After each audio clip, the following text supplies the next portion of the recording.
मेरा वाला वो थानेदार है।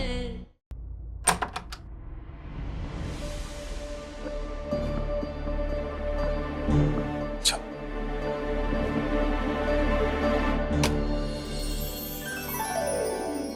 ओले, ये कमरा तो बिल्कुल वैसे ही लग रहा है जैसे परियों के घर होते। इतना सुंदर लग रहा है सब कुछ। अच्छा तुम्हारे लिए एक सरप्राइज और है। बताओ कहाँ है? कहाँ है? आ,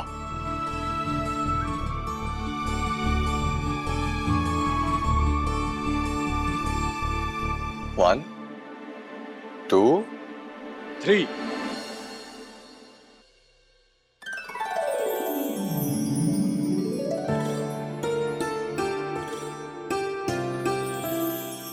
इतना सुंदर है। अब लग रहा है ना ये वीर बुलबुल का कमरा।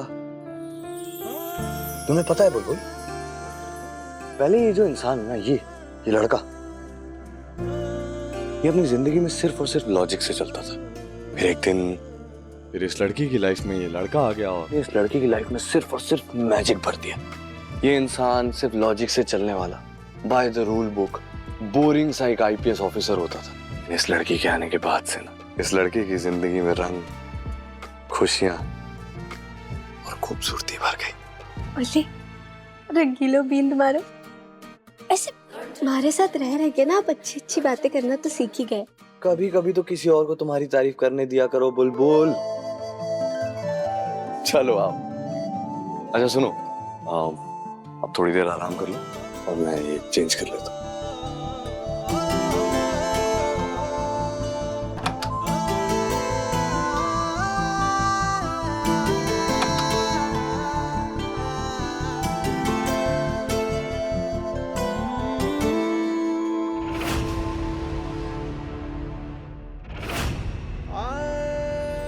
थैंक यू थानेदार साहब।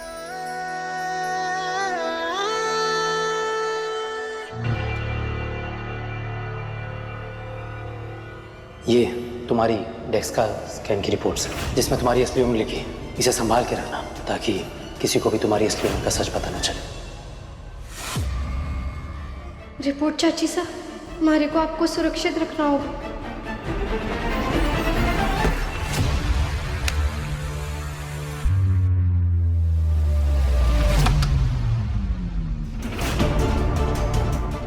बुलबुल, अब लग रहा है ना ये कमरा सही मायने में तुम्हारा। कमरे में आकर चोट ना लगे, गिरो पड़ो ना तो फिर बुलबुल की चिड़िया का नाम।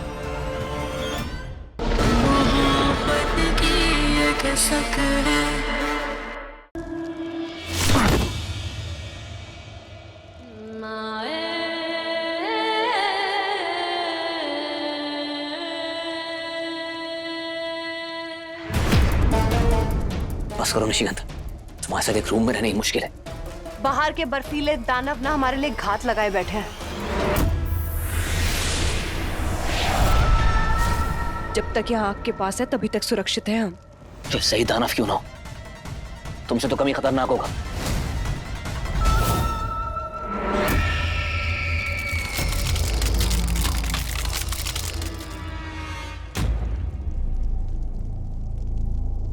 नहीं जा पाए ना मुझे छोड़ के।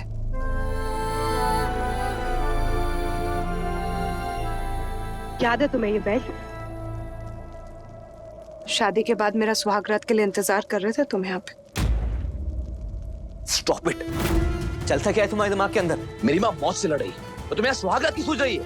I can not believe this. यही फर्क होता है कि इंसान और एक चुड़ैल में। शरीर तो इंसान का हो गया, लेकिन एक चुड़ैल अपना स्वाद कैसे छोड़ दे? यही फर्क है तुम में और मुझ में। तुम मेरे साथ रहना चाहती हो ना? मैं यहां से निकलना चाहता हूं और अपनी मां को जाके बचाना चाहता हूं। मैं जो कुछ भी कर रही हूँ तुम्हें यहाँ से निकालने के लिए कर रही हूँ। अपने आप नहीं निकलेंगे हम यहाँ से। तुम्हारे लिए मेरा प्यार ही हमें यहाँ से निकाल सकता है, समझे तुम? तो सच्चे प्रेमियों की आत्मा की गहराई से की हुई कोशिश ही हमें यहाँ से आजाद कर सकता है। और ये सब मैं इसलिए कर रही हूँ ताकि तुम्हारे अंदर फीलिंग्स पैदा कर सकूं, ताकि तुम भी वही महसूस कर सको जो शांतनु निशिगंधा के लिए करता है। Stop it! मुझे तुम्हारी किसी बात पे बिल्कुल भरोसा नहीं है। मुझे वापस पाने के लिए कोई नई चाल चल रही होगी। तुमसे बहस करने से अच्छा मैं बाहर जाके कोई रास्ता ढूंढूं।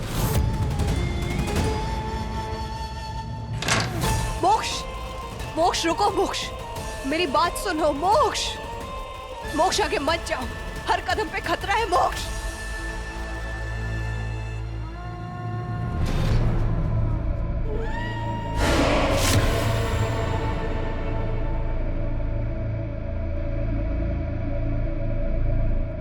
यहाँ ऐसा क्यों लग रहा है जैसे कोई हमें देख रहा है?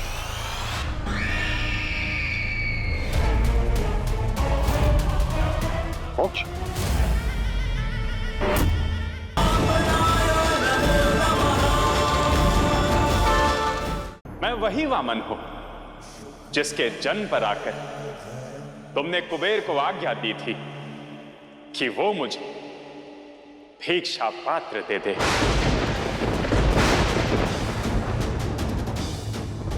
कुबेर, जब भी इंद्र के भाई उपेंद्र का उपनयन संस्कार होगा तो हमारी ओर से उन्हें भिक्षा मांगने के लिए एक भिक्षा पात्र देना। जो आज्ञा असुरराज। मैं उन्हीं माता अदिति का पुत्र हूं जिनको तुमने भरी सभा से अपमानित करके भेजा था। मुझे दान में संसार की शांति दे दो। किसी को भी रिक्त हाथ भेजना असुर राज बलि के स्वभाव में नहीं है। दासियों, देव माता को यहाँ से बाहर निकाल। स्मरण करो राजा बलि, क्या कहा था तुमने माता अदिति से कि दान में राज्य नहीं दिया जाता है। इसलिए मैंने तुमसे दान में राज्य नहीं, केवल 3 पग भूमि मांगी है। बताइए असुरराज, कहां रखूं अपना तीसरा पग?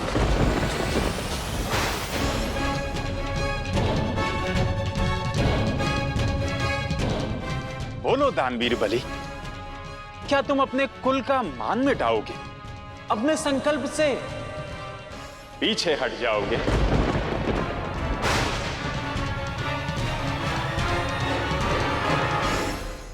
सावधान बलि, नारायण की बातों में मत उलझो। यदि आज तुम नारायण के माया जाल में फंस गए तो सदा सदा के लिए सब कुछ गवा बैठोगे।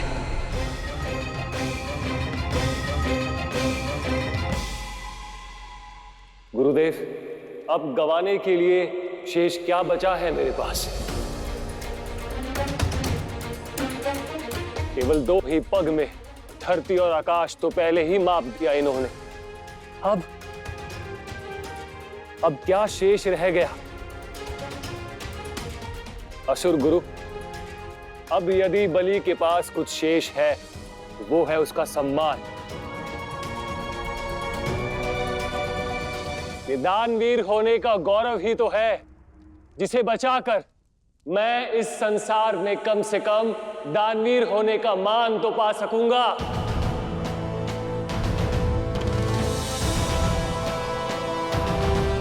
मुझे इस मान की रक्षा करने दीजिए गुरुदेव।